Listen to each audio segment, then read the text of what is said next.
साल 1996 में कर्नाटक के चित्रदुर्ग शहर में शाम के तकरीबन 7 बजे के समय 17 साल की एक लड़की अपने पिता के साथ घर जा रही थी।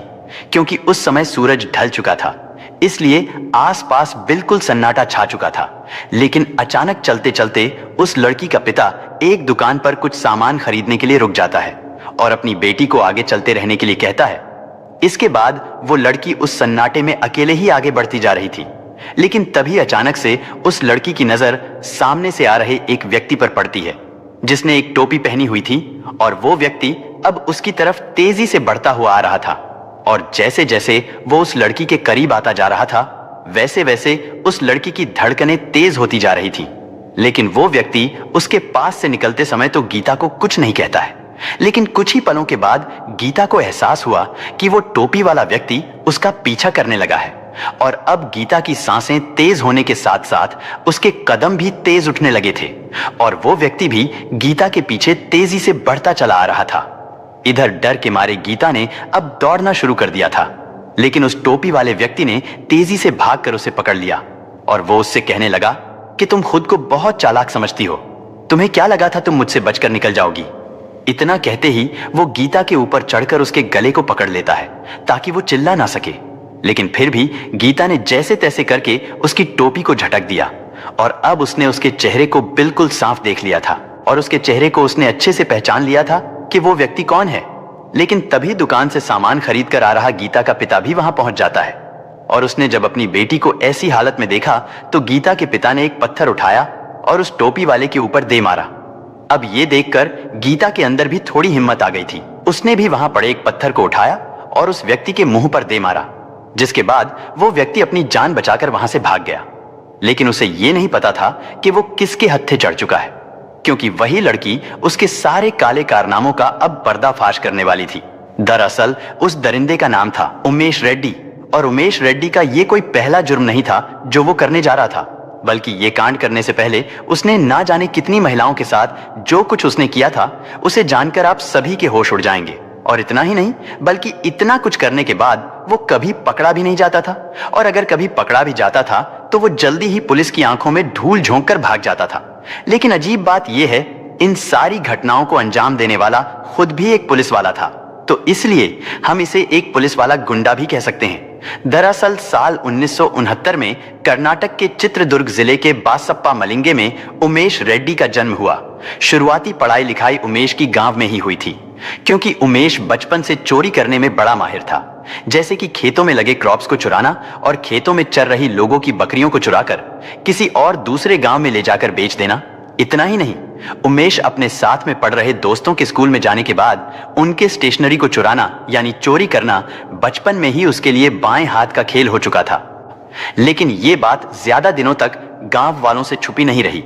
इसलिए जब गांव वालों को पता चला कि उमेश छोटी मोटी चोरी के साथ साथ अब वो उनकी बकरियों को भी चुरा करके कहीं और जाकर बेचने लगा है, तो ये बात उमेश को भी पता चल चुकी थी कि उसके बारे में गांव वालों को पता चल चुका है।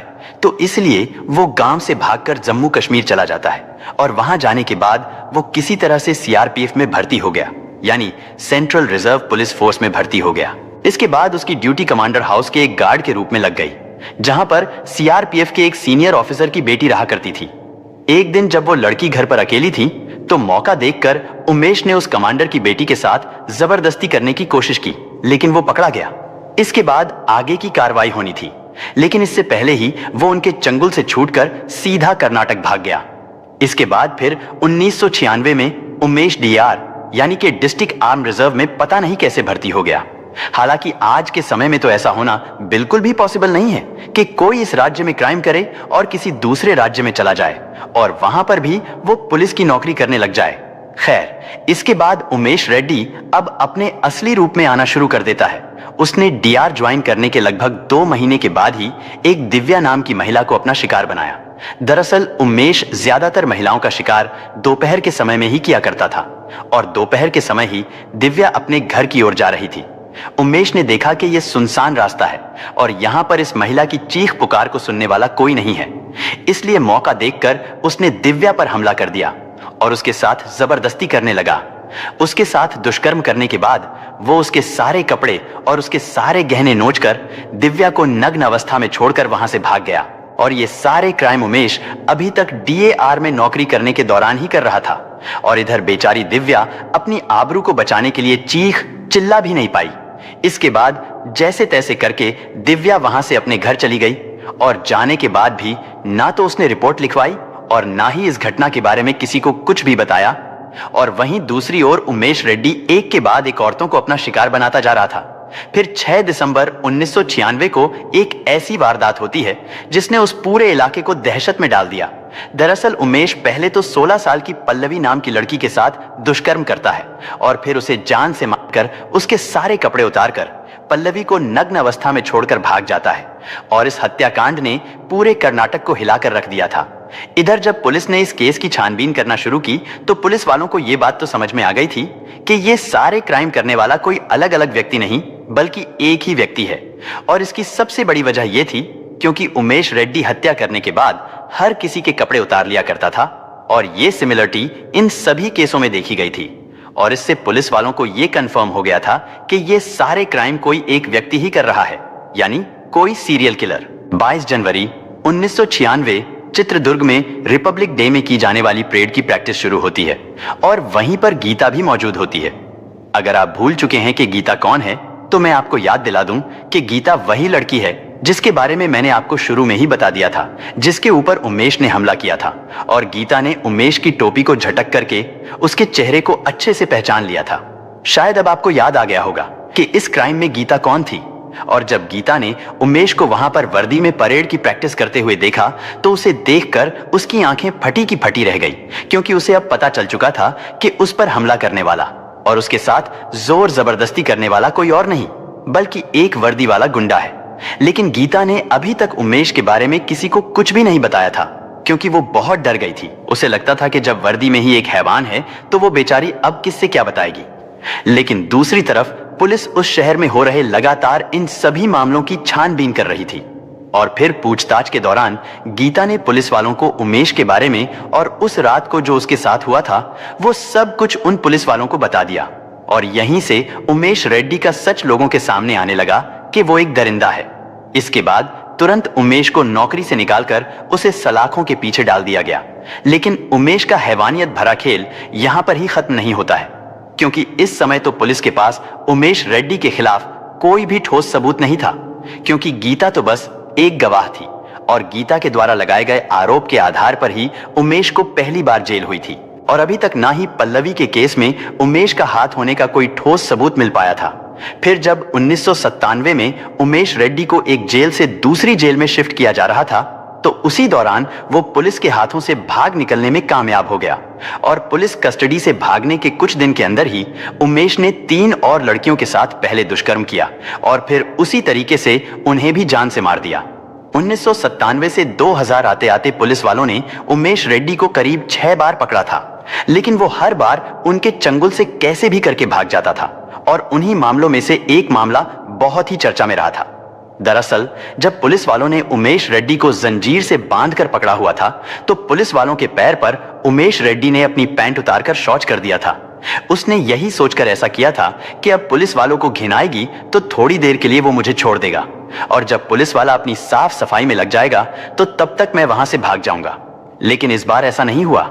लेकिन सबसे अजीब बात यह थी कि जब भी उमेश जेल से भाग जाया करता था तो बाहर जाने के बाद वो फिर वही क्राइम दोहराया करता था, यानी दुष्कर्म और हत्या करना। और जब भी पुलिस उसके ठिकाने पर छापेमारी करती थी तो पुलिस को उस जगह से एक गठरी मिला करती थी और उस गठरी में महिलाओं के अंडरगारमेंट्स हुआ करते थे और ये उन्हीं लड़कियों के अंडरगारमेंट्स होते थे जिन्हें या तो वो दुष्कर्म करने के बाद छोड़ देता था या फिर उन्हें जान से मार देता था। उमेश रेड्डी के ऊपर तो कई महिलाओं ने अंडरगारमेंट्स चोरी करने के भी आरोप लगाए थे, क्योंकि उसे महिलाओं के अंडरगारमेंट्स पहनने में बड़ा मजा आता था और जिसे पहनकर वो रात को सोया भी करता था और मास्टर बेड भी करता था। यानी इसे हम एक तरह का मेंटल डिसऑर्डर भी कह सकते हैं, जो कि उमेश रेड्डी को था। इतना ही नहीं, उमेश रेड्डी जिस महिला या लड़की को अपना शिकार बनाता था उसके साथ वो बहुत ही बेरहमी से टॉर्चर करता था। और तो और जो उन महिलाओं के गहने हुआ करते थे इन महिलाओं के जिंदा रहते हुए भी उन गहनों को वो खोल कर नहीं उतारता था, बल्कि ऐसे ही खींच कर निकाल लिया करता था। वो महिला दर्द से चिल्लाती रहती थी क्योंकि उनके कान और नाक बुरी तरह से फट जाया करते थे, और महिलाओं के चीखने चिल्लाने से वो बहुत आनंद महसूस किया करता था। और दिव्या के साथ भी उसने यही सब किया था। हालांकि उसे उमेश ने जान से नहीं मारा था, लेकिन उसके होठों पर बाइट करके उसे छोड़ दिया था। और इसका मतलब यह था कि उमेश रेड्डी एक बहुत ही क्रूर सीरियल किलर था। खैर, ऐसे ही और 5 सालों तक यह सिलसिला चलता रहा, यानी उसके पकड़े जाने का, फिर भाग जाने का, और फिर भागकर दोबारा वही क्राइम करने का, जिसकी वजह से अब पुलिस प्रशासन भी तंग आ चुका था। इसीलिए अब उसके हर जगह पोस्टर चिपकाने शुरू कर दिए गए। लेकिन सबसे बड़ी प्रॉब्लम यह थी कि जब भी वो कोई क्राइम किया करता था तो वो उस जगह से, यानी बेंगलुरु से निकलकर कुछ दिनों के लिए किसी दूसरे स्टेट में चला जाया करता था, और मामला थोड़ा ठंडा होने के बाद वो वापस लौट कर आ जाया करता था। और फिर 2002 में मई का महीना था। उमेश रेड्डी कहीं बाहर से आते समय यशवंतपुर रेलवे स्टेशन पर उतरा तो स्टेशन से बाहर जाकर वो एक नाई की दुकान पर अपने बाल और दाढ़ी सेट करवाने लगा कि तभी अचानक वहां पर एक ऑटो ड्राइवर ने उसे पहचान लिया। क्योंकि अब तक हर जगह उसके पोस्टर चिपका दिए गए थे, तो ऑटो ड्राइवर ने तुरंत फोन करके इसकी सूचना पुलिस को दे दी। इसके बाद पुलिस तुरंत मौके पर पहुंचती है और उमेश को अरेस्ट कर लेती है। हालांकि पकड़े जाने के बाद भी उसने कोर्ट में खुद को पहले निर्दोष साबित करने की बहुत कोशिश की, लेकिन जब उससे पुलिस रिमांड पर कड़ाई से पूछताछ की गई तो उसने पुलिस को बताया कि उसने लगभग 20 से भी ज्यादा महिलाओं के साथ बलात्कार किया है और इन सभी घटनाओं को अंजाम दिया है। लेकिन उमेश रेड्डी ये तो बस वही केसेस बता रहा था जो उस समय उसे याद थे, लेकिन जो उसे अभी याद नहीं थे उनकी तो कोई गिनती ही नहीं थी। यानी उसने अनगिनत महिलाओं के साथ ये घिनौना काम किया था, जिनमें कुछ महिलाओं को तो वो जान से मार देता था और कुछ महिलाओं के साथ दुष्कर्म करके उनके कपड़े चुराकर और उनके गहने लूटकर उन्हें नग्न अवस्था में छोड़कर भाग जाया करता था। उमेश रेड्डी ने बताया कि ऐसा वो इसलिए करता था कि महिला बिना कपड़ों के शोर नहीं करेगी और वो क्राइम करके वहां से आराम से चला जाएगा। और उस समय उमेश रेड्डी का उस इलाके में इतना ज्यादा खौफ फैल चुका था और खास करके महिलाओं के अंदर यह डर बैठ गया था कि अगर वो शौच करने के लिए बाहर जाते हैं तो हो सकता है कि झाड़ियों से निकलकर वो उनके ऊपर हमला बोल देगा। और तो और बाद में तो उमेश रेड्डी दिन दहाड़े ही घर में अकेली महिला को देखकर घर में घुसकर भी उनको अपनी हवस का शिकार बनाने लगा था। लेकिन हैरानी की बात यहां पर यह थी कि पुलिस सिर्फ 9 मामलों में ही सबूत जुटा पाई थी और फिर उन्हीं के आधार पर उमेश को कोर्ट ने फांसी की सजा सुनाई थी। लेकिन फिर यह केस सुप्रीम कोर्ट में चला जाता है और फिर इसी तरह चलते चलते फाइनली 2002 से 2022 आ जाता है और 2022 में उमेश रेड्डी की फांसी की सजा को कम करते हुए उसे उम्र कैद की सजा सुनाई जाती है और अब उमेश जेल में उम्र कैद की सजा काट रहा है। दोस्तों, इस घटना को सुनाने का उद्देश्य किसी का दिल दुखाना नहीं है, किसी को परेशान करना नहीं, बल्कि आपको जागरूक करना है, आपको सचेत करना है। दोस्तों, इस पूरी घटना के बारे में आपकी क्या राय है? कमेंट बॉक्स में जरूर बताएं।